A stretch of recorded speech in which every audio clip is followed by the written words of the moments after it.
Spectre Vision Radio. At which point this figure turns and you see like the profile. And my heart dropped. There was a snout and a tail and the bowed legs of a dog.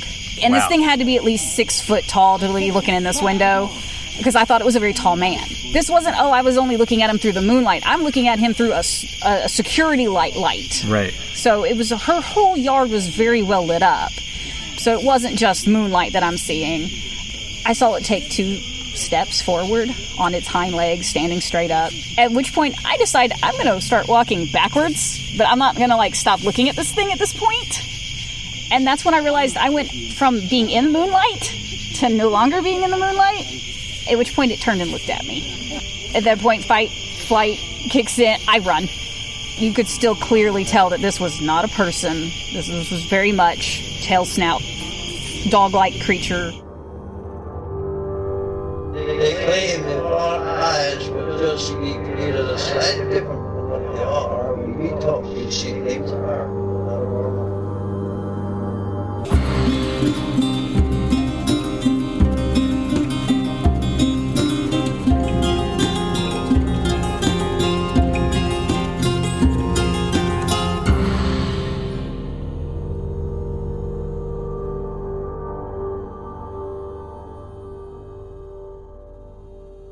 Welcome to Strange Familiars. How you doing, Allison? Doing well. Glad to hear.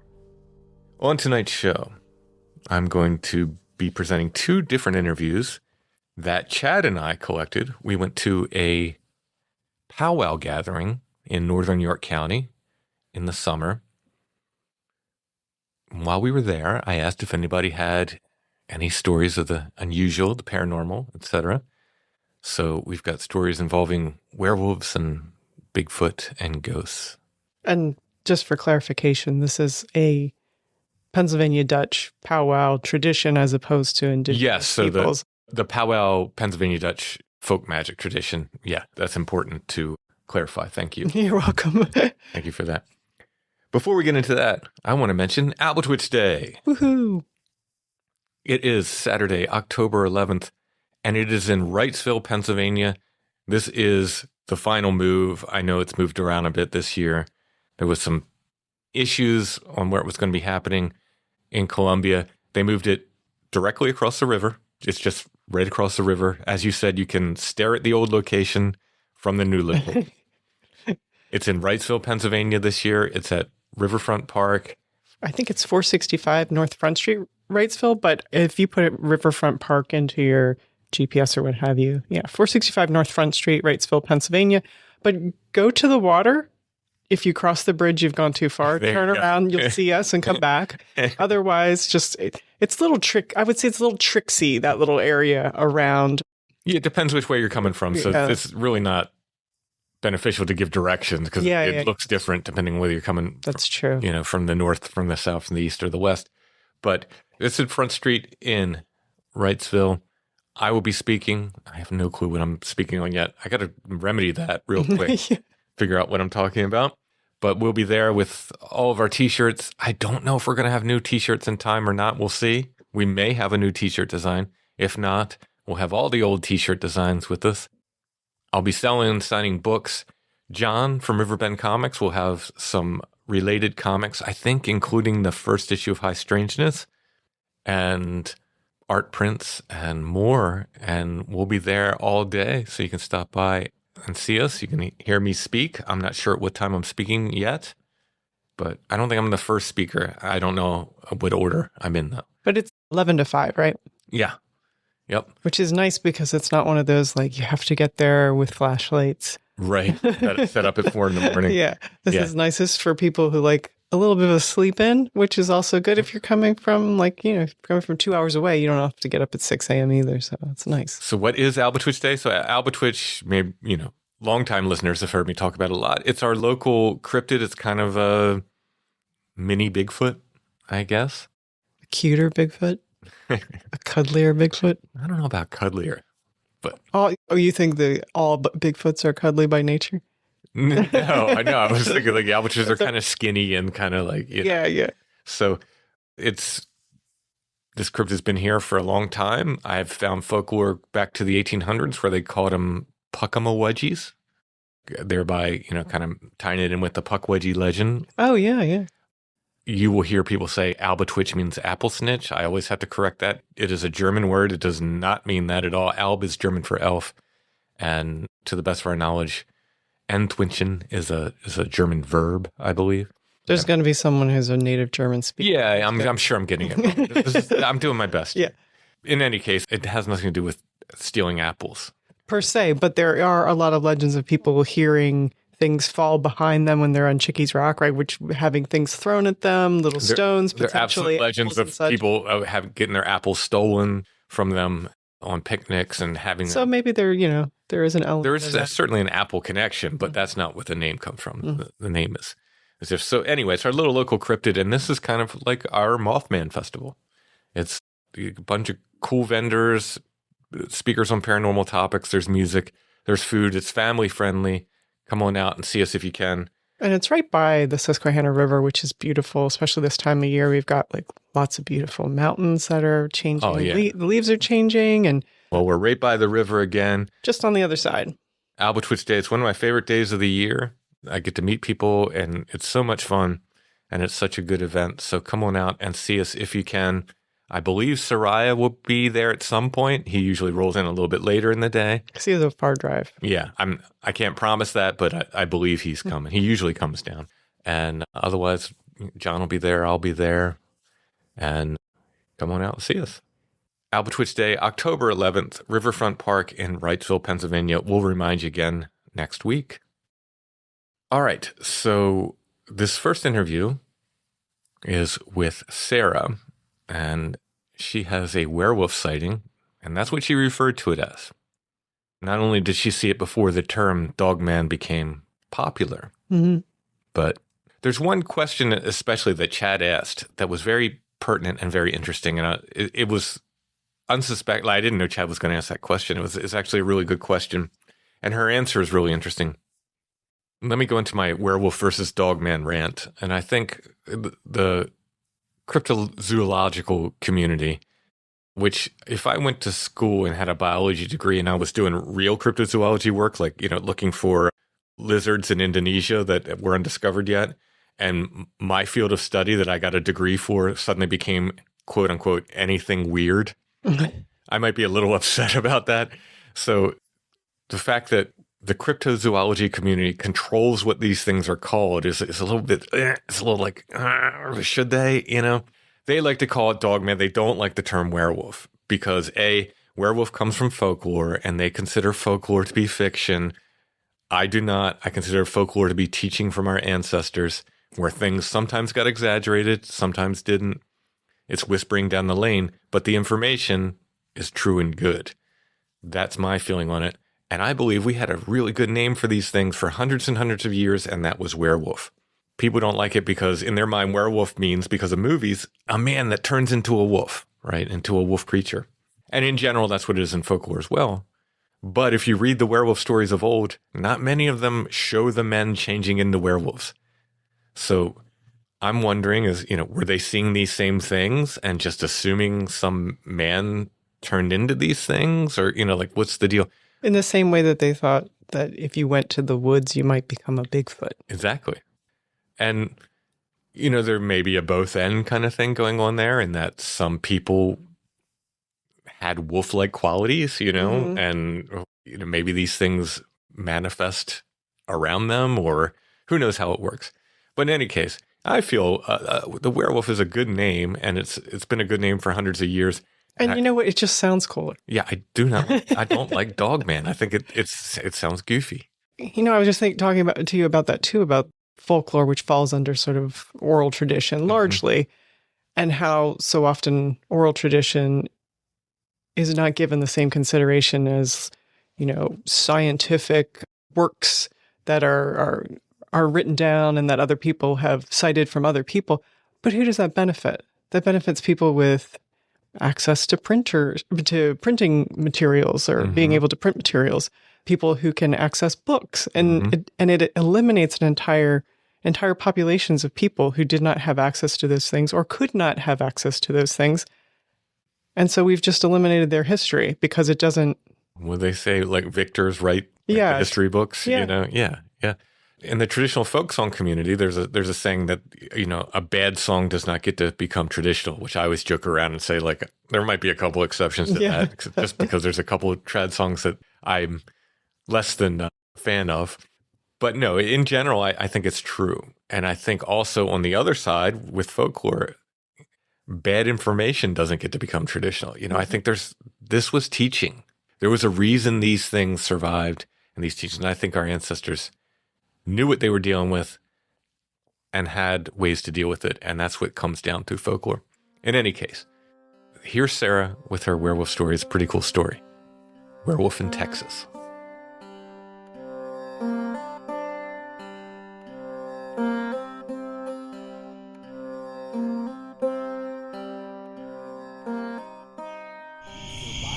First of all, give your name and just use your first name if you want, or My name is Sarah Bennett. you okay with the last name being on the Oh, podcast? absolutely. Okay. So where did this take place? So I am born and raised in Nacogdoches, Texas. And this occurred just outside of town, about 6 miles out off of Highway 7 East. So I grew up next door to this house that had a very long driveway. From their mailbox all the way to their door is about a tenth of a mile. So we used to ask permission to go and walk it at night, because it was a great way to get some exercise and walk. And, you know, Texas is very hot, so walk at nighttime in the I understand summers. that. I do that here. So that was what we would do, and we had permission from the neighbor to do so.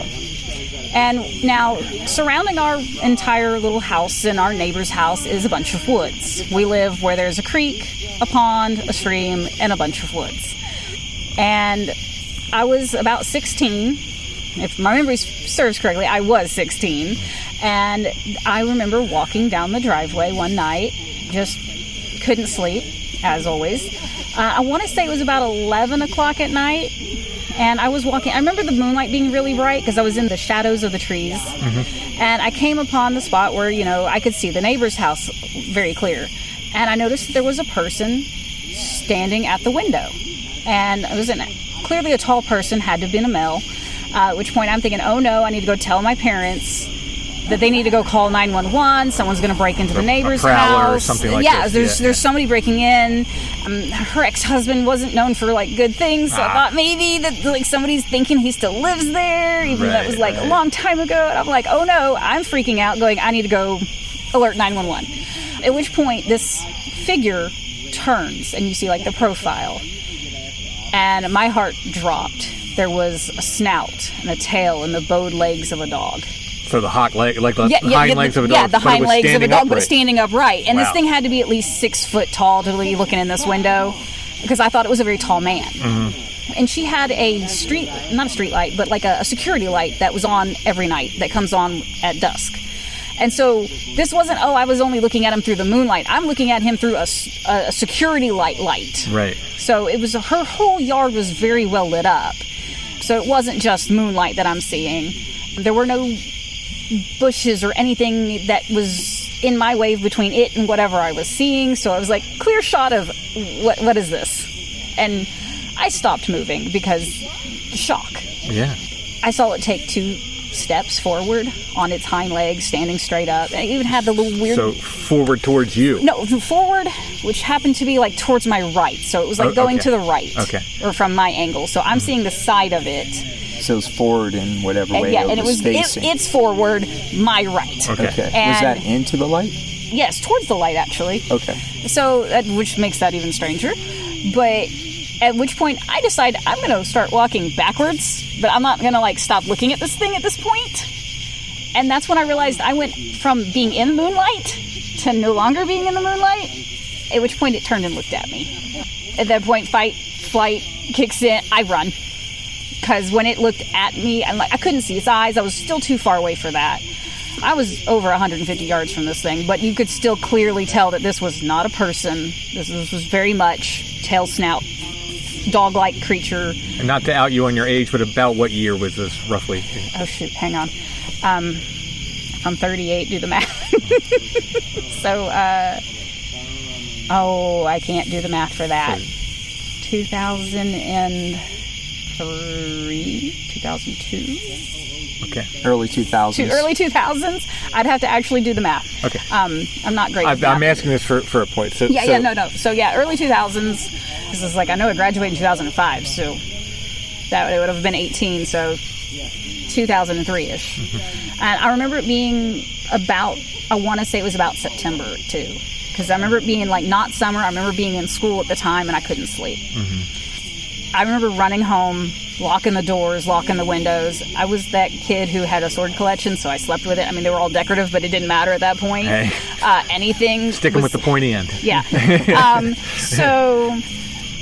Doesn't matter if it's silver colored or not. I was so terrified, though, that I was afraid to tell any friends or family, because who's going to believe that? Right. And I was the kid who read, like, vampire books.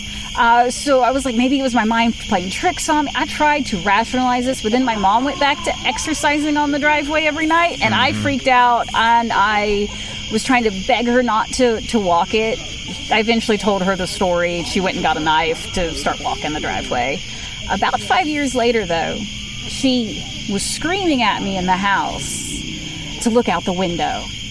And I go and look out the window. I see absolutely nothing. She's like, there was this massive dog out there. And she goes, if it had walked on two legs, it would have been your wolf. Wow. And Interesting. that was the closest sighting we've had since then. Yeah, well, it's worth noting. But yeah, and then I will admit, a friend recently told me, she called me up after she left my house at about 9:30 one night, swearing up and down she saw a wolf-like creature climbing a fence about a mile from my house. Wow.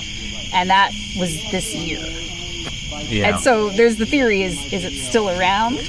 Well, I mean... Because that house that I saw this at, that was the neighbor's, I purchased it. Yeah, that's... The window it is looking in is my bedroom window. Wow.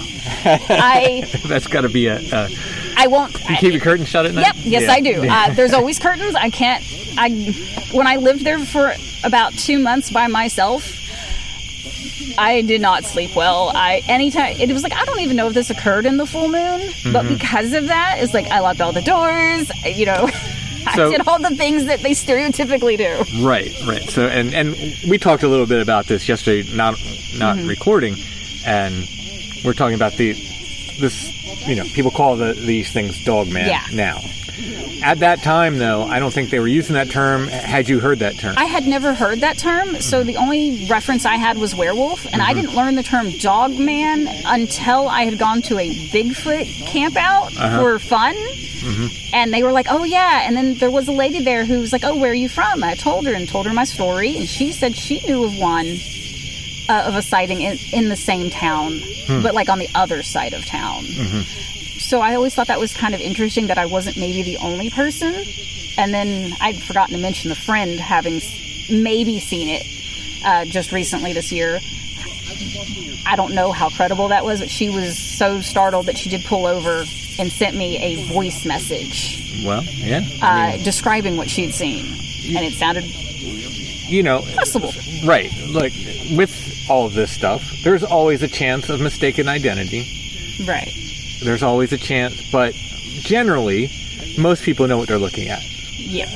Skeptics and a lot of the media tries to frame people as being kind of dumber than they are, honestly. And I trust people, especially people you lived in the area your whole life. I have never seen anything like that since, or knew of anything until that point. But you're familiar with the wildlife in the area. You're Absolutely. familiar with what should be there. Yes. That was not something that should be there, as far as I was ever concerned. I knew the neighbor used to talk that she said we had mountain lions and cougars that left really big paw prints in her yard, and now I'm like second guessing that. I'm like, maybe it was something else. Well, look for nails. They retract their nails, and dogs don't. Wait, I've never seen the tracks since I've owned the house, but like it started making me try to look into like anything else. So, did the neighbor have pictures of any footprints and tracks? And I've gone looking for tracks since owning the house, and the pond, when it dries up, you can easily see tracks, and I've never found anything since. I've had friends actually go into the woods at night looking. Which utterly terrifies me that because it's like, after a while it's like, okay, I was 16, this is what I thought I saw down there, right? They are really like, we have so much brush type stuff, so we have this stuff called privet, You can't just go run through the woods. Yeah. You have to be like moving it to the side. We don't have clear-cut trails even. Right. Sounds like the mountains, And the mountain laurel up north. Yeah. It is not something you can just go trouncing through very easily, especially at night. Because they don't get the hard freezes that we get to, No, kill we that, don't. that little. So all year long, they just get the stuff It coming just up keeps between the coming up, trees. yeah. Yes. So like our privet doesn't even die back in the winter. Mm-hmm. So like it's always still greenish looking, and yeah. So if you do see tracks, if they're round with no claws, that's going to be a cat. Okay, a mountain lion or bobcat or something of that nature. I know we got bobcats. Wolves have a 3-inch track. It'll be oval shaped and it'll have claws. So an actual wolf, like a wolf, not a wolf, werewolf, will have a 3-inch track. A coyote will be about 1.5 inches, and a coy dog, which we have here in this area, which are eastern coyotes or coy wolves, whatever you want to call them, they're about 2 inches. Yeah, they can get pretty big. I'm familiar with coyote tracks. So we have them. yes. We have coyotes that come out into the yard. I've watched them run through the yard. So something that's 6 foot But yeah, will have bigger than 3 inches. You're talking at something that probably would have to be at least 4 inches to 5 Okay, inches. so the and the closest weight would, and if it's would on be 2 deep. legs, it would be much deeper, depending on what your ground is made out of. Because we have woods up here that there's so much debris that falls on the ground that it doesn't make tracks. Even a really heavy human being would never do that. So it just depends on what your substrate is All right, made so of. we have what we call red clay dirt. So it's dusty. very well in the summer when it dries out. It's very dusty. Anytime where it's been raining, it leaves very great impressions. Good. And so that's one of the things we look for. The closest, weirdest looking tracks we did have was what looked like coming up a creek bed. Because like I said, the property actually borders a creek. Or the creek borders the property, rather. We did find something that looked like giant claw marks. Like something clawed its way up. But when we looked into it and tried to see like what else could make this tracks, honestly, the main thing that people insisted it was probably alligator. Being in East Texas, Yeah, that was have very, that. very valid type thing. But like when we went farther up, where we thought wherever this thing would have been, we didn't find any gator tracks farther inland. It was only right there at the bed. We took pictures of it, but they were kind of, you really couldn't tell what it was. Yeah. And like I used to look for tracks when I was a little kid. That was one of my favorite hobbies to do on that creek. And, I've never once seen anything that looked like anything bigger than a coyote. Yeah. I mean, because that's our main So wild people animals for that. in the Bigfoot world and in the cryptid world, I think people have this impression that you just go out in the woods and you just find tracks. It's incredibly rare. It is incredibly rare to find tracks. Now, when you say tracks, you're talking about animal tracks in general. I'm talking about cryptid, Okay. big Bigfoot or something. Well, even animal tracks in general. Even animal tracks, unless you got the right substrate, we you don't do, have it. because of the creek. We do have that, and let me also put that our woods is mostly marshy, so half of the year you can leave a track, not a problem. Right. So then, therefore, like looking for tracks is not really something that's hard. And so, like when I was about 11 or 12, that's when I went through. I'm going to go through the stream. I'm going to look for tracks for every animal, and it's not that hard to find. Like raccoon tracks, possum tracks, armadillo tracks, all sorts of different things. Coyote tracks, where I'm from in East Texas. And especially in our woods with the pond and the streams and the creek, and then it flooding up into the backyard. That's good. So you know what you're looking for. I know exactly what I'm looking for. Yeah. But no, you're right. Cryptid tracks are very rare. Yeah, I mean, and we've been doing this for years, and we've come across one trackway that was pretty uncastable. I mean, it was really soaking muddy ground. I mean, that was what this was. Otherwise, I'd have went and gotten the plaster. And then... Is that the only time we found tracks? 1 or 2 maybes. Yeah. We had one that was coming out of the creek, remember? It looked like it was chasing a deer. Yeah. And then the other ones were the one that was just through the mud, and it was so, like you said, it was... Yeah. And then I found a maybe. I always call them maybe tracks, because they're not like these guys that have these just perfect casts. They're very lucky, because I, like, years upon years of doing this, and I've not found a super nice castable track yet.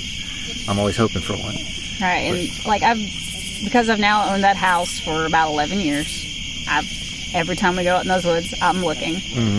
And this happened 22 years ago. Yeah, 22 years ago. So even then, it was like I was looking for tracks when I lived there after I saw it. I did go back like the next day and look and found absolutely nothing. Could you tell what color it was? Not really. It just looked like a big shadow of a thing just because of the way the light was hitting it. And I really think because I was in so much shock that there was just this is a shadowy figure thing and it's scary. Did you see its eyes or? I didn't really see eyes. I could see where the eyes were, like they were reflecting the light. That's what I was it was not like I could tell. I was too far away to be like, oh, they looked humanoid, or oh, they looked like a dog. No, but they were reflecting. But they did reflect the light. Interesting. Which, because there was that light. But it was on that side of the house that just doesn't get the full light, so he was in shadow. So, obviously you could tell the size because you own the house. Yes. And so with the relation to the window how tall this thing was. 6'5". Yep. And you said it looked like a person at first. Yes. Until it turned. Now, when you saw it like a person, did you see any sign of tail? I didn't see any of that. I just thought it was a shadow-figured person so could it standing there. Possibly have changed when it turned? You understand what I mean? Yeah, what I'm saying here. I get what you're saying. I have never really thought about that. Being so long ago, I'm not 100% sure, but I just remember it being one way and then it turning and then clearly noting. Do you remember ears? It did have ears. I remember the pointy ears. If you were seeing it even from behind, you probably would have seen ears up.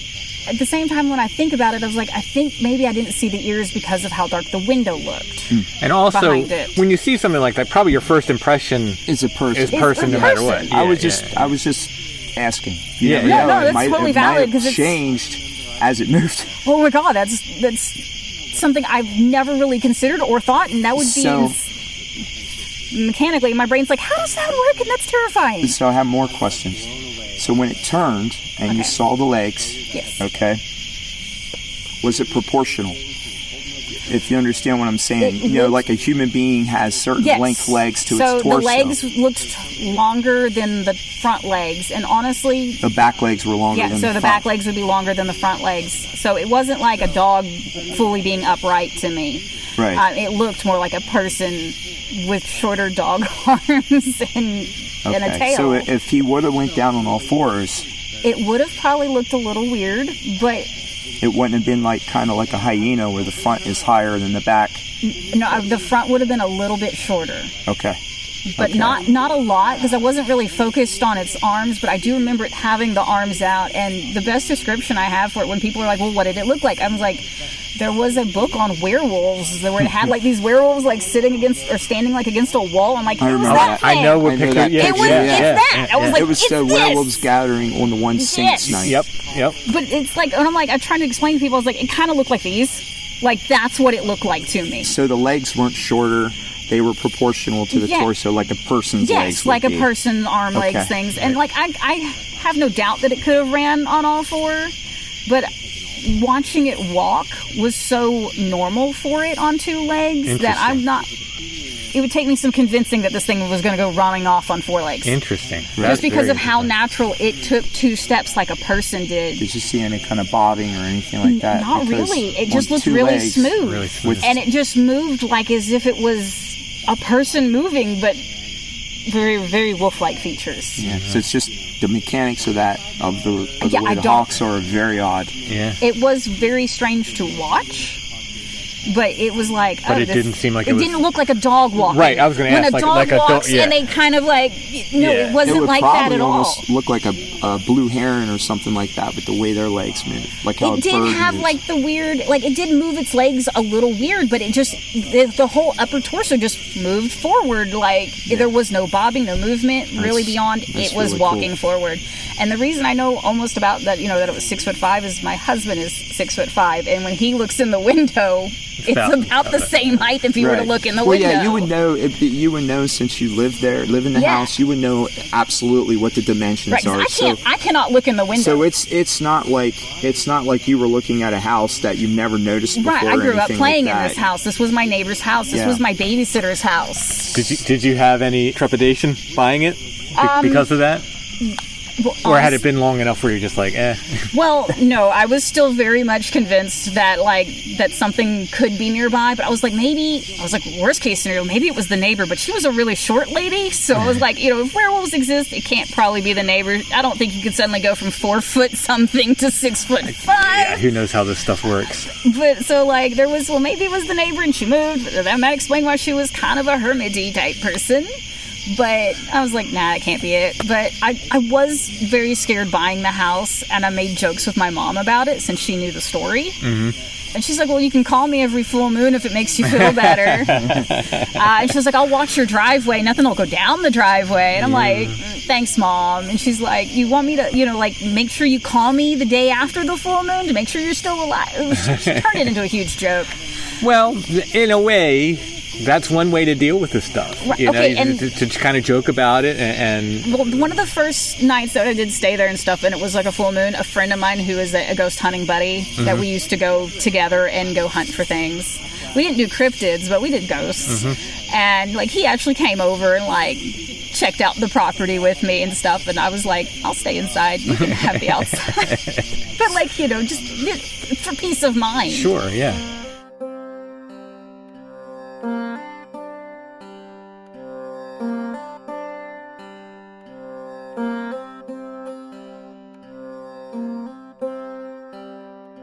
Strange Familiars is brought to you by our patrons.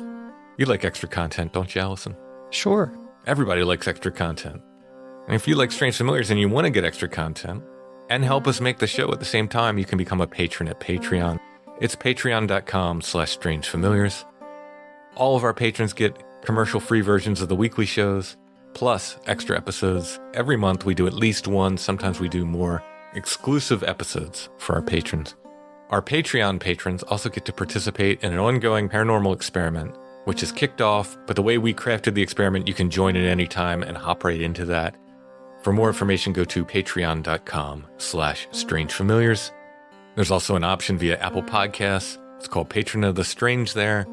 And our Apple Podcast subscribers get the commercial-free shows weekly and the extra episodes monthly. We're about to activate YouTube memberships. Now, you can subscribe to us on YouTube for free, so please do that. That doesn't cost a thing. Go to our Strange Familiars channel on YouTube and subscribe. But if you want to become a member there, once you become a member, you will get the extra shows monthly via YouTube as well. And I want to thank all of our patrons, no matter where they're signed up. It's a huge help. You guys make the show. We really couldn't do it without you. So thank you so much.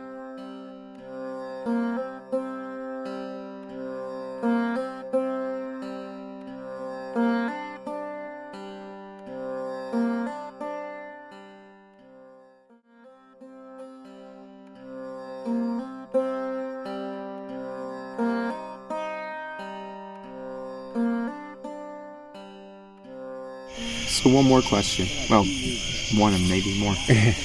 Is the house older? So the house is only 40 years old. Okay. Are you the second owner? I am the second owner, and I know the guy who built it. Okay.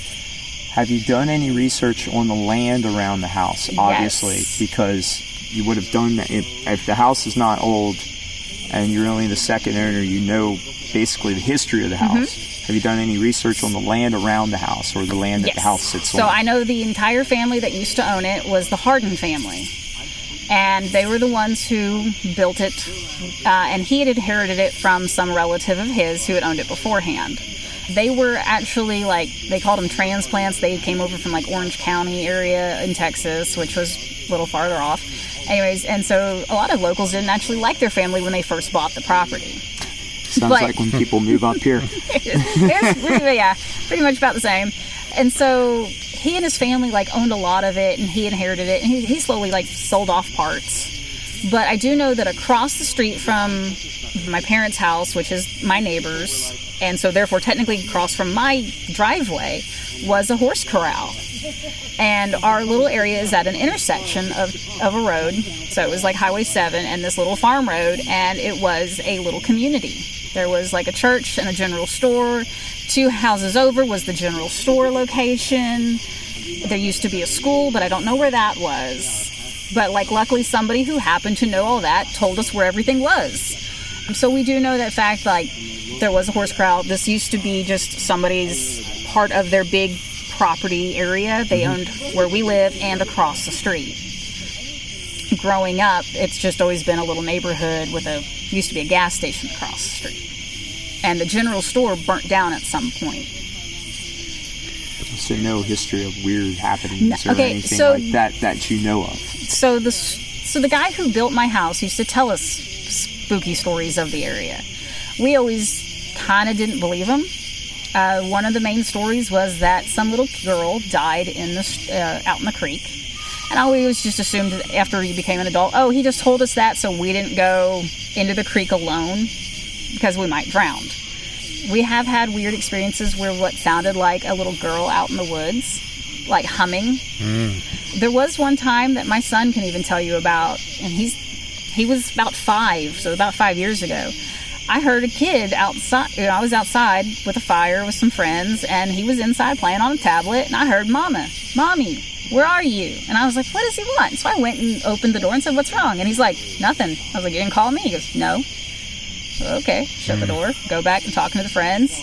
I'll go check on them every now and then, but it's like, and then I hear the yelling again. I go back out and look, and it sounded like it was coming from my pond. Wow. This, as regards the paranormal, and some people call it mimicry. It may or may not be that. We don't know what it is. But it's one of the creepiest things. It sounded just like my kid screaming for me. Right. Because what's going to get you into go running into the woods quicker than a child, much less your own child. Right. Any child, but your own child especially. And then that is a very, very creepy thing. It was so scary that we marked it on my phone. It was like April 5th. And I had it down on the date so I could know exactly what time it happened in case it were to repeat. Right. Because it's like I had 2 witnesses for this. Yeah. We all went, and finally when we heard it the 3rd time, I went and, it was like, what do you want? Why are you yelling? And why are you pretending not? Until I was closing the door and I heard it as I'm still looking at my child. Yeah. And I'm sitting there going, he's still on the sofa, and I can see him and I can hear him. Wow. In the woods. And which point his uncle goes running into the woods. But we actually went to the neighbors' houses. We went and asked, do you have grandkids that are lost in the woods? Yeah. We were about to call 911. Yeah. Because we were now convinced that there was an actual lost child in the woods. Sure, yeah. But we went and contacted the neighbors. None of them said that they said their grandkids weren't there. Went and asked my sister, who's the other neighbor. She's like, nope. My niece wasn't outside yelling or doing anything. And we're like, okay. Then my brother-in-law comes back out from the woods, and he's like, okay, he couldn't find anything either. And I was terrified for a moment that he was going to go missing. Right. Because that's how those stories go. But we never found the source of it. But it did remind me of that story that the neighbor originally told me of how a little girl had drowned out in the creek. Mm-hmm. But he also used to tell us that there was an old witch lady who lived out in the woods and would eat us if we went too far. There was lots of those stories, and we just always assumed he was making those things up. Mm-hmm. We've never found a witch's shack out in the woods, nothing like that, that he would tell us. Because they walk on chicken legs, they move around. Right? But That's like the 3rd Baba Yaga reference I've heard today. Oh, really? Seriously? Yeah. That's weird. That's really bizarre. Yeah, that's now, awesome. supposedly one story then later on said when one of the other neighbors, who was the newer neighbors, I say newer, that's not new anymore, but I remember them building their house, that supposedly when they were clearing the land, they did bulldoze an old shack. Mm-hmm. But again, it may have just been the neighbor saying, don't go out there, the witch will get you, so that we don't go into the abandoned, falling apart shack and get hurt. Right. Most of his stories were like that, but he also had other stories for our town's version of Hatchet Man Road and other things. He was a good storyteller. Yeah, like a lure keeper. Yep. And it was great for that, but really his stories for the kids was just don't do the dumb things. Mm-hmm. But he's never mentioned werewolves. He never mentioned anything like that. I asked, the neighbor's daughter, who I grew up as my babysitter, like, hey, did you ever hear anything like that? And she's like, nope. And she just mentioned, Mom always said there were bobcats. And I'm like, well, and that there were cougars and mountain lions. And I'm like, well, I mean, those are the same thing, but still. Yeah. But I was like, okay, well, never seen those, but... And I don't know what a fox sounds like. They sound like they're screaming their heads off. Oh, yeah. They sound like women screaming. Those are terrifying. We have those. Yeah, we have them here. Yeah. And, you know, that was probably the scariest sound out in my woods when you don't know what it is. Yeah, the first time you hear it and you don't know what it is, you're like, what is that? Up until it came running through the yard, and I'm like, fox. Have you had any light phenomena at all? So a lot of people who come over do come over and tell me that they've seen lights in the woods. They have said, hey, you know, did you know you have like blue fireflies? I'm like, those aren't a thing. In North Carolina, but in nowhere else. Not where I live. There are blue fireflies. But not in my section of East Texas. And I'm like, and somebody's like, well, there's also a red one. And I'm like, that one's new. And I have actually seen that. I saw what looked exactly like a firefly, but in red. Mm-hmm. And it went straight into the woods. Other than that, there was, again, around the same time of 17, 16-ish. I think it was more 17. I did see a purple light go into the woods, going towards the neighbor's house, which is now my house, from the other neighbor's area. Very interesting. And the best I had description for that is it reminded me of the Tinkerbell light, where it trails behind, but like you don't actually see a fairy in it. It was just like a little ball. And I'm still convinced on that one that maybe it was my glasses reflecting some sort of light. Maybe, and I tried to recreate it, I couldn't. But there's enough other people saying lights, but, you know. Yeah, there's a lot of people that have come to my house and say that there's something odd about it. So would you describe it as like a ball of light or So the purple light was definitely had a ball, but it had a trail behind it like a comet. Okay. Yeah. But it was in the daytime. In the daytime, wow. So and that was what threw me. That was why I was insisting it had to have been a reflection on my glasses, because I like to be logical. At least I try to be. And that was one of those ones that I was like, I don't got a thing for this, because I tried to recreate it by shaking my head around, and I could not recreate the light streaking through. But I do know its direction was from what would be through my woods now, going towards my house. Yeah, no, that's interesting. So, one more question about the creature, and I it's hard to ask questions sometimes without. I don't want to lead people, but I don't have any other way to ask this. As regards to things that are black, we often get descriptions, whether it's Bigfoot or shadow people, or whatever, and people would describe it as blacker than the night around it, blacker than black. Would you say it looked like, or did it just look like it was black because it was I really just think it was like if you want to go back, like when I look back in my head, my brain wants to put it as black as possible, but no, in reality it was black, possibly even brown, right? And I was just seeing shadow. So within a normal range. It was within a normal range. I mean, this thing was not. Oh wow! Because like I said, you could see the light reflecting on its eyes. I could see it move. I could see fur. Interesting. And it was just, but it was like I was still such a far enough distance that it was like I could see the edges of the fur fuzziness, you know. Right. So I was like, I knew it had fur. I knew when it moved, you could see the fur like shift a little bit with it. So you see this thing move, it steps forward, you start backing away, which I understand backwards. You kind of want to keep your eye on it. I'm watching it, and I was planning to just walk backwards all the way to my house in like slow-mo. That was the plan. And you said at some point it turned towards you. Well, so my backwards first couple of steps, maybe my first 3-4 steps, I went from being in the moonlight into the shadow. So it dawned on me later that it probably looked at me because I was visible to it. I wasn't in the shadow. And so it probably saw my movement and turned and looked at me, because I clearly had to be in its peripheral vision, where I was at and where it was at. And at what point do you know, about how many steps backwards, and then you just turn around and run? 4 steps, it turned and looked directly at me. So it's like, if I'm looking at you, and then I go and look like that. And it turned its head. And I noticed, like, you see the glint of its eyes kind of thing. I mean, at that point, I'm actually too far away to probably see the glint in its eyes, but, like, I remember for sure, this thing was looking at me, and I could see the light reflecting on its eyes, even on at least one of its eyes. And I booked it, because that was survival. Right, so sure, yeah. About how far a run would it have been to the house you were living in at the time? 200 yards. 200 yards, okay. So not terribly far. Was there any indication that it followed you or chased you? Absolutely none. Okay. And like I said, I've never seen it since. That's given me nightmares for my entire life. Really? That's interesting. I dream of werewolves in those woods. Interesting. Because of it. Wow. And because of where my mom even said she thought she saw a very large dog that She said hers was golden though, but it had a fluffy tail, like the thing, like shaped like the same tail. Now, when my mom did tell me that she said she saw this, I was actually in a wheelchair at the time. I'd been in a car accident, and I wheeled myself out the driveway and was like, was it this tall? And I was like raising my hand up, and she was at the window where she saw it, and we're on the phones to each other going, is it this tall? Was it this tall? And I was like, Mom, no dog is this tall. Yeah. And she's like, well, no, it looks... I'm like, Mom, I'm in a wheelchair. Heights are a little different, Mom. You don't understand. This is like 4 feet tall. Yeah. Like, where you think that's back. And I was Right, like, it's the size... It's like as tall as a deer. Yeah, that's a big dog. But it's a dog. And I'm like, Mom... wolfhound at the biggest. Well, so she's now convinced herself that it was just... She missaw the height. But we did it literally the next day. The height comparison. Yeah, well, you know. Trying to, like... I was like, I didn't want to go out there at the same exact time. Because I was like... So limited mobility in a wheelchair. Wasn't about to at that time. my professional opinion, for whatever it's worth, nobody knows much about any of this stuff, and anybody who claims they have it figured out, don't trust them, because no one has it figured out. But I would say, since you're not getting like super repeated stuff, like you're knocking on your windows or scratching on the house or anything like that, you're probably good. Like that was my assumption. Yeah, it's probably not really interested.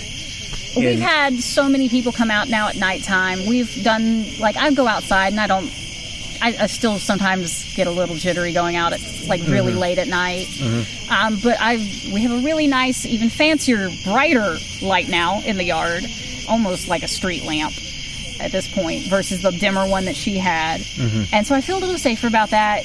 Nobody's ever seen that. They've just all seen, lights or things. Yeah. Other stuff. I get stories all the time, but it's also, I live in creepy woods. Yeah. People are going to tell me they think they saw something. True, yeah. I think if you were going to have problems, you would have had problems by now. That's just my opinion. But right up until like the friend who did leave the house a while back, but at the same, like seeing something isn't really a problem. Right. You know what I mean? She thought she saw. She's like, the best description she had was if a dog got up and like climbed a fence. And I'm like, okay. It was also nighttime. You were looking through headlights. It could have actually just been a dog going over a fence, but she thought it also looked at her, like, surprised a car was coming up. And I'm like, okay, it is, you said it's a mile from my house, and it's like, that has made me a tad bit more nervous. So I don't let the kid go outside in the middle of the night to, like, go get something from the car. Yeah. Well, just out of paranoia. But, like, it's like, is my friend a trustworthy friend for the most part? Yeah. Yeah. I have never had her tell me a story that I didn't think was real. Like, she was utterly terrified. And when I say problem, I don't mean that no one's ever going to see it again. Someone may see it again. I don't think it's meant to harm us. Yeah, I just mean, like, it doesn't seem like it's a problem. Because we get these stories with people who have these things on their property, and sometimes they can become very harassing. They'll be, like, scratching the walls and tapping the windows and doing weird stuff outside. If this thing had wanted to eat me, it would have eaten me when I was 16. You have pets? It was much closer to me than it was, like, I was to my house. Do you have pets? We do have pets, and had them at the time. At that yes, time? we have never always have any had problems. cats. No problems. Never with pets had. Yeah, I'd say. Now our cats get taken out by the highway, if anything. Right. Yeah. We, for the most part, we've never had anything disappear. Yeah. When we had chickens, it was they disappeared because we had a dog who. Yeah, was part husky and thought they were tasty. Well, coyotes love chickens too. And we've had coyotes and we have hawks. And that's so nothing true. was ever mysterious. We do also, my sister now has chickens in the woods, like right through on the other side of our woods. She has like 100 chickens. Mm-hmm. Nothing's ever been broken into. Nothing's ever gone in and destroyed her flocks. Yeah. So if it has a food source, it's not right. our stuff. And all this to me just says, okay, probably not going to be a problem for you, which is a good thing. I like that. Yeah. Now, at the same time, as if it was an actual werewolf that could transform, I wouldn't mind meeting him. Tell me your secrets, right? It has led to a lifelong obsession with werewolves. I can see that. I wouldn't actually. Obsession's a little strong of a word, but where I've read materials and trying to figure out, is this what it was, or was I a 16-year-old who was really saw something improperly? Maybe it, I want to rationalize it. I want to tell myself that's not what it was. But so I've read books and done the things and tried to research to figure out more about what it was. Which is a totally natural reaction. Yeah. it's same with like people who see Bigfoot. They do the same thing. Go research, do all the things, go to the stuff. Oh, absolutely, yeah. And that's, you know, they tend to go one of two ways. They either want nothing to do with it ever again, they're out, and you can barely get them to tell the story, or okay. like you said. Honestly, I didn't tell the story except to my mother for about 5 years. I remember telling one friend who laughed at me, kind of like, sure. And I was like, that's a valid answer. You know, I don't blame you for laughing at me. That is a great response. It does sound insane. Mm-hmm. But now I do tell it to, like, my nephews as a campfire story. Right. I tell it to friends as a campfire story. Say, hey, when I was 16, this is what I saw out here.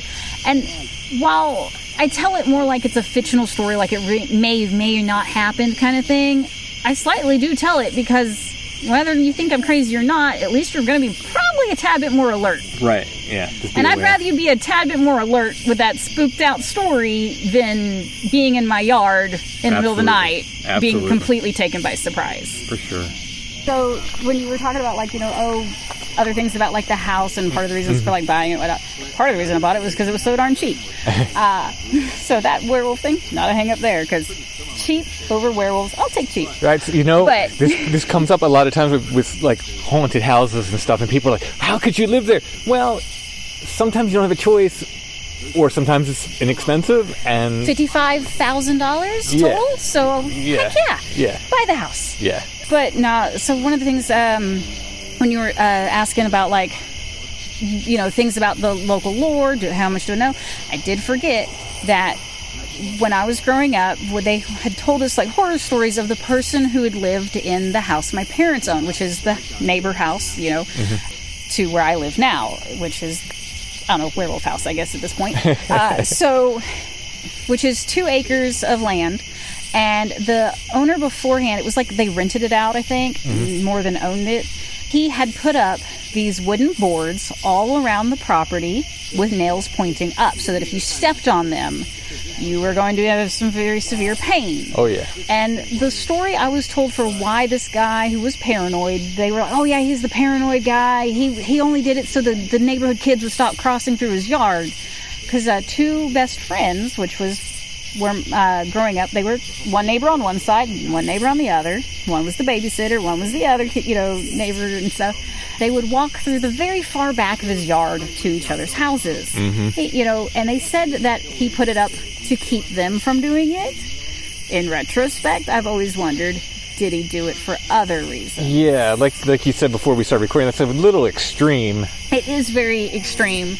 Because and you could get, I mean... That's a lawsuit waiting right, to that's happen. what I'm saying. We're talking a few years back, and they were teenagers. Still, like, yeah. You know, I don't think a couple of boards is going to stop teenagers anyways. They just went around more into the woods to go. They actually made a pathway through the woods instead, just beyond his property. Right. Which is now my parents' property. Yeah. But they said it was like a good couple of feet of boards along the whole edge. And they said it wasn't just... on the main part along the side. They said it was the whole border. As a homeowner, one of my rules is do not antagonize teenage boys because they have all the time in the world. This was 2 teenage girls. Oh, okay. So who would always go back and forth and gossip with each other. Okay. But it was 2 teenage girls, but it's still like, okay, I don't really think that would stop teenagers anyways of any type. Yeah. But he was apparently very big on, y'all need to stay away. So nobody ever messed with him. Nobody ever really talked about him. I don't even know the guy's name. Other than they would call him the crazy guy with the boards. Now, did you say he had boards all around his property? So the entire 2 acres of the back, he apparently had put up boards with nails facing up. Wow. And, like, big boards. Yeah. Not little boards. But, like, they said, oh, we could have jumped over them. So they were like, so they weren't effective. And I'm like, well, then maybe they weren't for y'all. Right. Yeah. And I'd completely forgotten that was even a part of it. Yeah, I mean, who knows? But it is strange. It was definitely weird. Yeah. Well, thank you so much for sharing your story. Not a problem. It was thank you. Very neat. Thank you. Cool.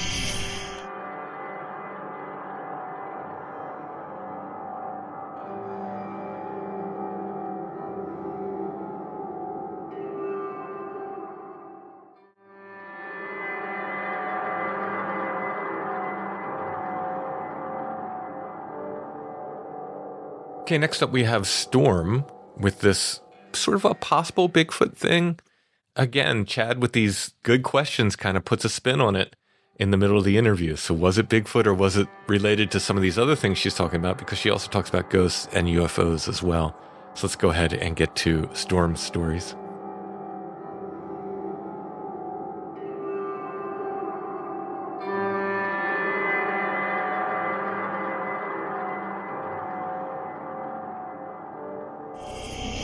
Is it okay to use your first name on the podcast? Yes. And your name? My name is Storm. Okay. And do you mind? You don't have to give specifics. This is going to go out to a lot of people, so don't give your home address or anything. Oh, I gotcha. Yeah. Where did this happen? Roughly. Okay. Just like county if you want. Just give people an idea where it happened. All right, I'll start with the Bigfoot story. Northwestern Pennsylvania. Okay. Erie County, a little town called Corey. Okay. This is the first one. My father was a hunter, and he was out hunting one day, and I said to him, well, did you get one? No. Did you see any? The only thing I saw in the woods today was some crazy lunatic walking around in a black fur coat. Yeah. Now, nobody in their right mind walks around in a black fur coat during deer season. No, that was not recommended. And I kind of felt like he knew what he saw, but he wasn't, prepared to say. So many years go by. My father passes away. I'm home visiting my mother, and it is late summer, early fall. It was hot enough the back door was still open. My parents live very close to the woods, so there's about 70 feet of backyard, and then there's an ancient stand of Scotch pine, and then a little creek, and then the forest. So my nephew and I are up late, and we're playing video games, and the back door is open, and we start hearing these noises coming from under those pines. We were hearing branches breaking, and then I heard what I can only imagine was a deer in distress, like a bleating sound. And then it went silent. And we're standing in the back doorway with the light streaming behind us, so whatever that was probably saw us standing there. And then suddenly, we hear this. No, we heard and felt a thud. The only way a human could have made that sound is to climb up one of those pine trees and drop a cinder block. And my nephew is like, are you going to go out there? Hell no. We both grew up in that house. We've never been afraid to set foot outside in the dark. We know what's out there. Sure. But at that point, I thought, the Sasquatch was the Northwest thing. Yeah.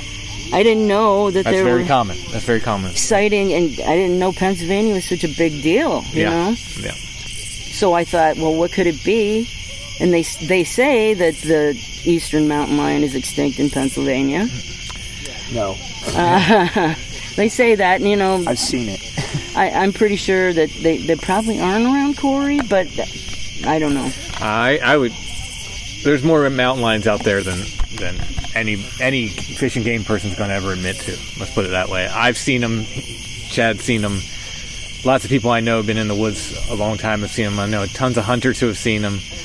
They're around, But No, there were always, rumors around Corey. So-and-so saw a Black Panther. okay, so that's a different thing. There's Yeah. no such. That's a different monster. There is Yeah, no that's a such thing as a cryptid. melanistic cougar.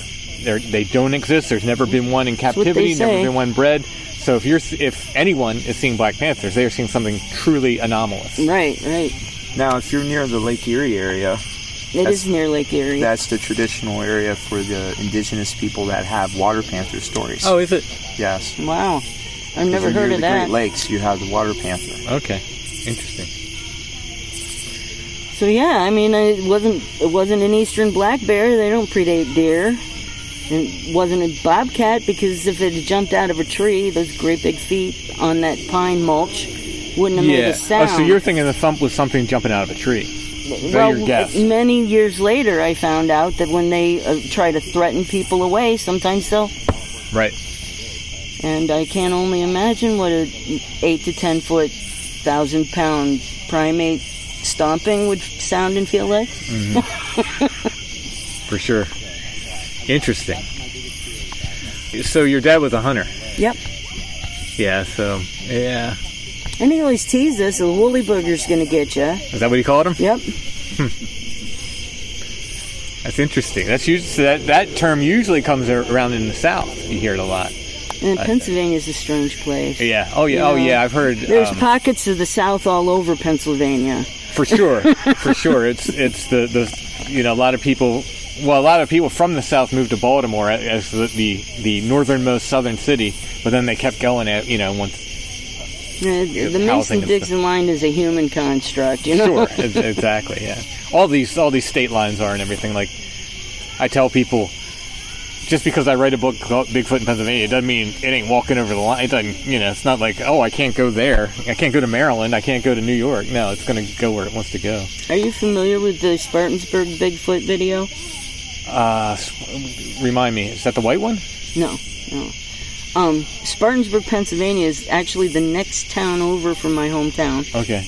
You could literally walk from my parents' backyard through the woods to Spartansburg.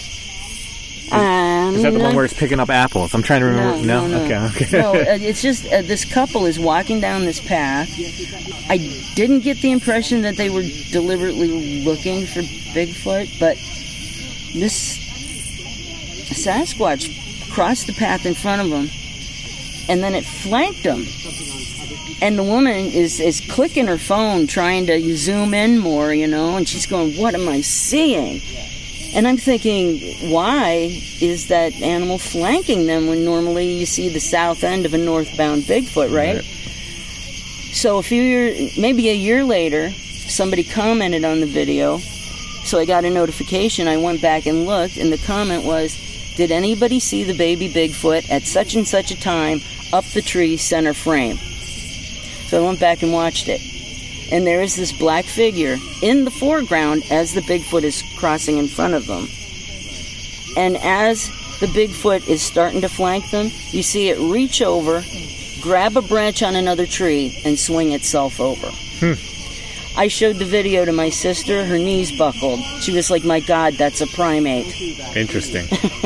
Interesting. So your UFO story, does it come before or after in your life, the Bigfoot story? It was before then. Okay. Yeah. Around the same area? Or no, in Buffalo, New York. Okay. Pretty close to downtown, actually. Okay. My friend Jet and I were just getting home from grocery shopping. It was early spring. It was still pretty cold out. It was just past dusk. And as I'm carrying the groceries up the steps, something caused me to look up.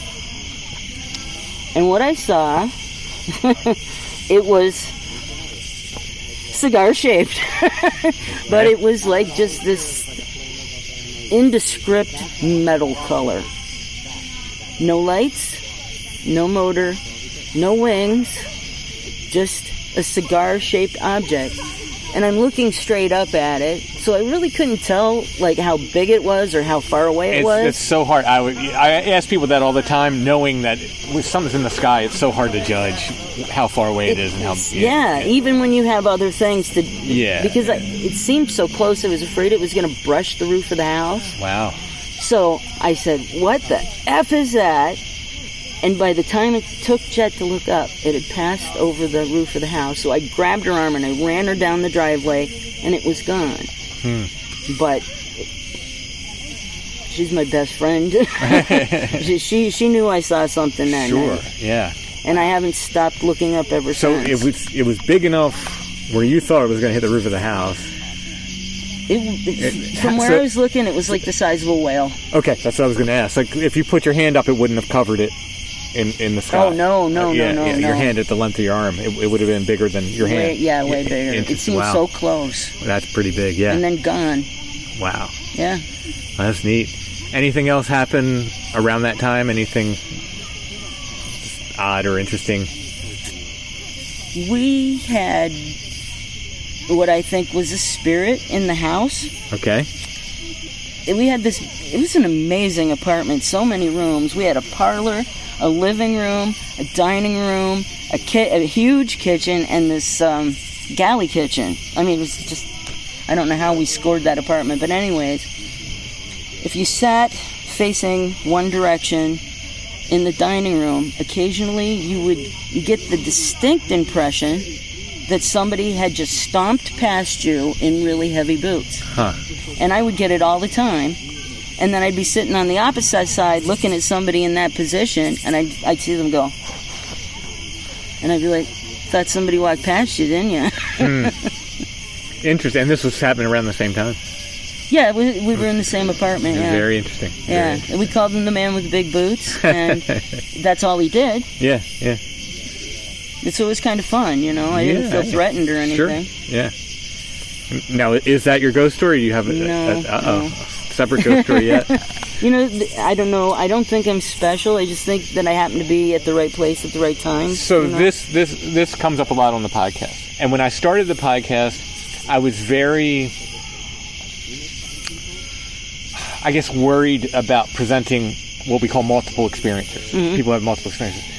Because I thought, it's people aren't going to believe them or whatever. Sure, right? the more they talk, the more they sound like a crackpot. But as I've talked to people, I've realized that it's very, very common for people to have multiple, very, very, very common for people to have multiple experiences. I'm not going to say it's more common than just to see one thing, but it happens so often that it doesn't surprise me at all. I do not doubt. So the ghost story happened, again, where on the timeline? So okay, this was when I was very little. Okay. Are we back in Pennsylvania? We're back in Pennsylvania, in Erie County. When I was very little, which I know it's not uncommon for children to see things, you know. Mm-hmm. And I couldn't have been much more than 3. I would constantly see Indians in those pine trees. Interesting. And I don't distinctly remember what they looked like. You know, they would run from a tree to a tree and be like, "Anna!" You know, and I was always trying to get people to see them. And, you know, you have such an imagination. Right.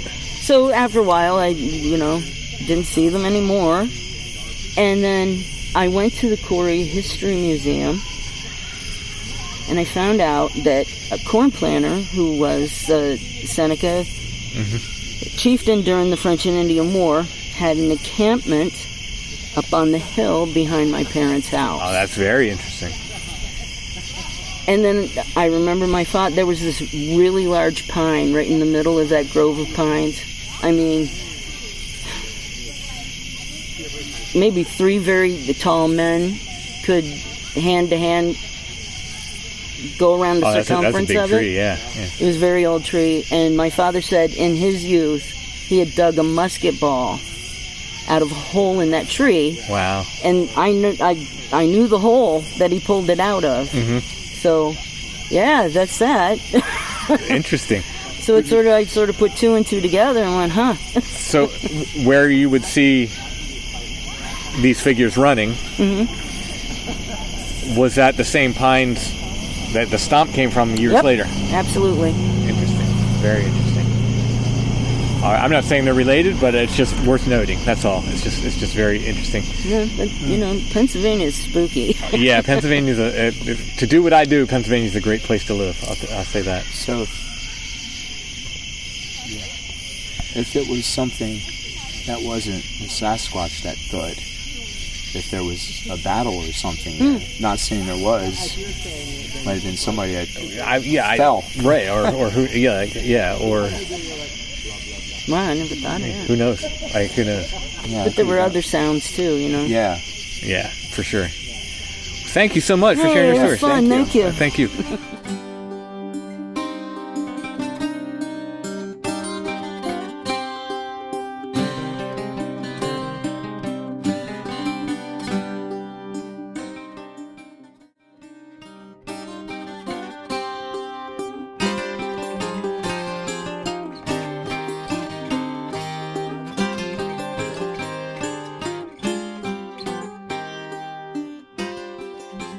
There's one more story from this powwow gathering that I will present next week.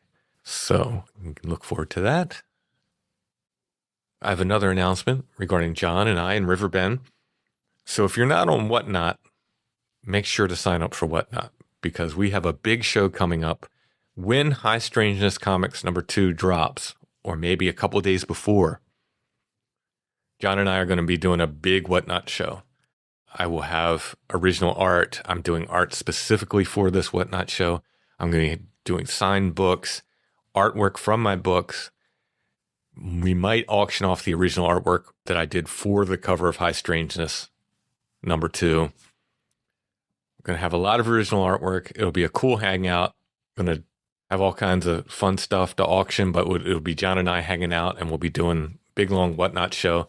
I believe it's going to be in early November, but make sure to sign up for that now, because John and I are planning that out. I think it should be a fun night.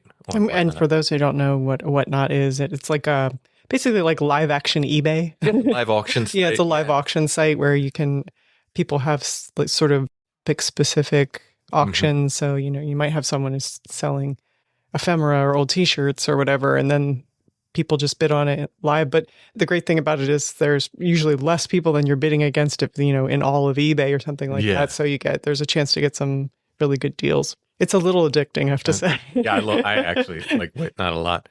So I've got a lot of stuff I'm putting together for that. I'll be doing probably some live drawing. I'll be signing copies of High Strangeness #2, maybe doing some remarks on that.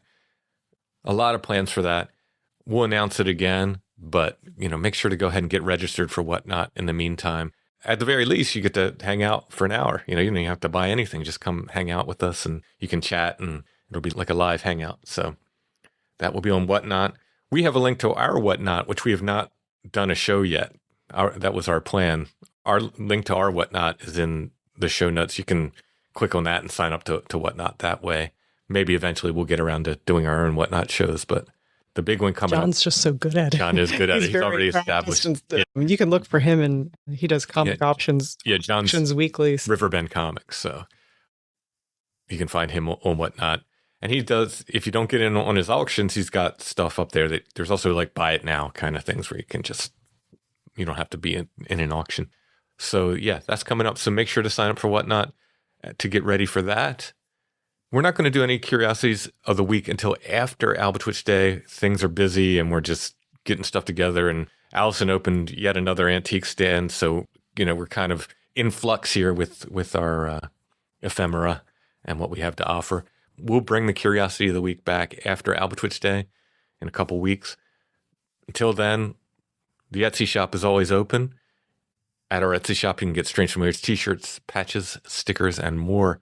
You can get my artwork there, prints and originals, including the artwork for tonight's show. My books are there. We just got a huge restock of my books for Albatwitch Day.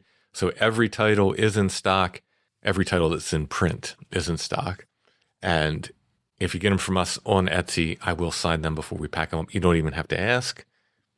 We also have some of my music there. My new albums are there. The Sacred Heart of Hum and The Secret Heart of Hum. You can pick them up on CD at our Etsy shop.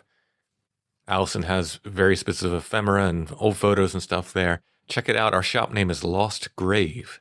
But if you type in Strange Familiars in the Etsy search, you should see our stuff come up that way. There's also links at strangefamiliars.com and in the show notes to most episodes.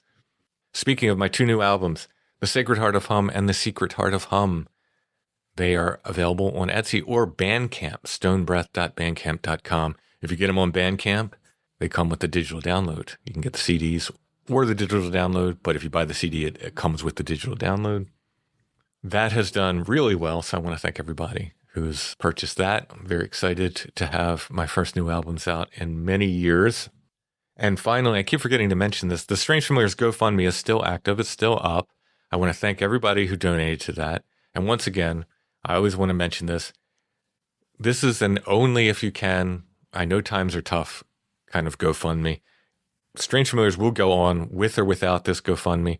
This is literally only to raise money for some extra stuff we wanted, some cameras and a laptop and things like that John and I need to start doing live streaming. We're going to try to add live streaming. I don't know how often we're going to do it. Hopefully once or twice a month, and then we're going to maybe bump it up to every week. And that did provide some extra content, like you're thinking about mulling over a comic. Yeah, I mean, basically, it's good. John and I both love comics, and we're going to sort of rather than do a whole other podcast, which I cannot edit another podcast, we're going to do a live thing, just sort of make it a fun sort of pop culture part of Strange Familiars. We'll have the main show, which will always be paranormal and that stuff. And then we'll just do this live stream and kind of be a little more off the cuff and pop culture stuff. But I can't edit another podcast. So we want to just do it live. So that's coming up. The GoFundMe is to raise money for camera and other things like that we need for that. The GoFundMe link is in the show notes. It's at strangefamiliars.com. I put posts up a long time ago on Facebook and Instagram, but I'm sure they're buried now by the algorithm. But you can go to strangefamiliars.com, check in the show notes to get to our GoFundMe. Again, only if you can. The show will continue whether we raise the money or not. It's just, like I said, for extra stuff. And once again, thanks everybody who's donated. Such a huge help. Definitely got us on the way to getting that equipment. All right, that's it for this week. Thanks everybody. We'll be back soon with more Strange Familiars.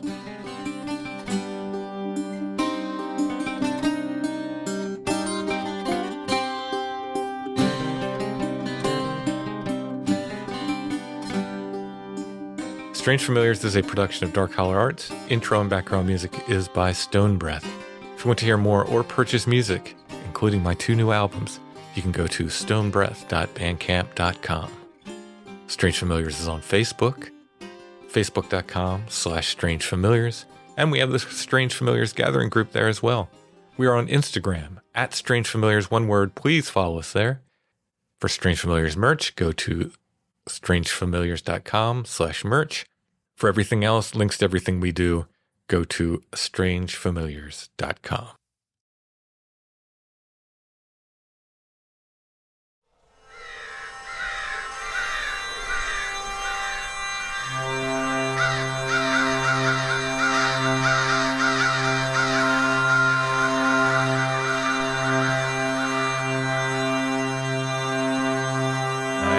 Hangman, slack your rope, slack it for a while. Think I see my mother coming, traveling many a mile. Mother, did you bring me silver? Did you bring me gold? Tell me, what did you bring me, mother, to keep me from the gallows pole?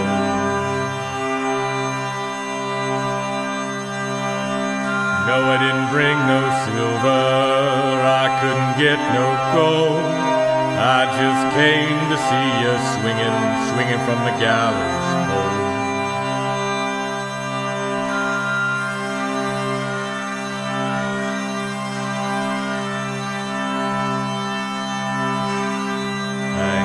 Hangman, slack your rope, slack it for a while. I see my father coming, traveling many a mile. Father, did you bring me silver, or did you bring me gold? Tell me, what did you bring me, Father, to keep me from the gallows pole?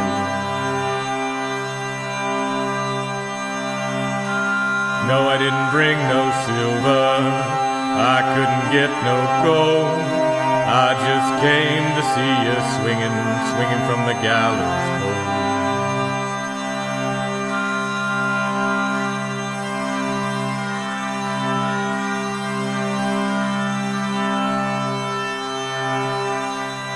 Hangman, slack your rope, slack it for a while. Think I see my sister coming, traveling many a mile. Oh, sister, did you bring me silver? Did you bring me gold? Tell me, what did you bring me, sister, to keep me from the gallows pole? No, I didn't bring you silver, and I didn't bring you gold. I just came to see you swinging from the gallows pole.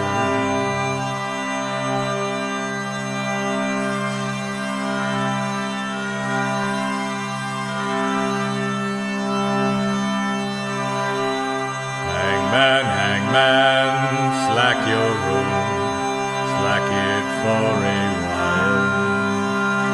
I see my brother coming, traveling many a mile. Brother, did you bring me silver? Did you bring me gold? Tell me, what did you bring me, brother, to keep me from the gallows pole? No, I didn't bring no silver, I couldn't get no gold. I just came to see you swinging from the gallows pole.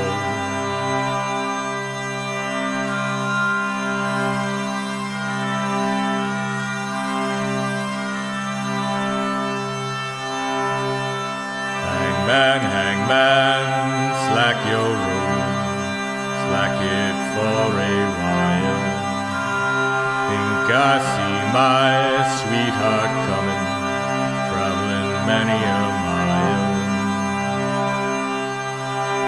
Oh, honey, did you bring me silver? Did you bring me gold? Tell me, what did you bring me, darling, to keep me from the gallows pole?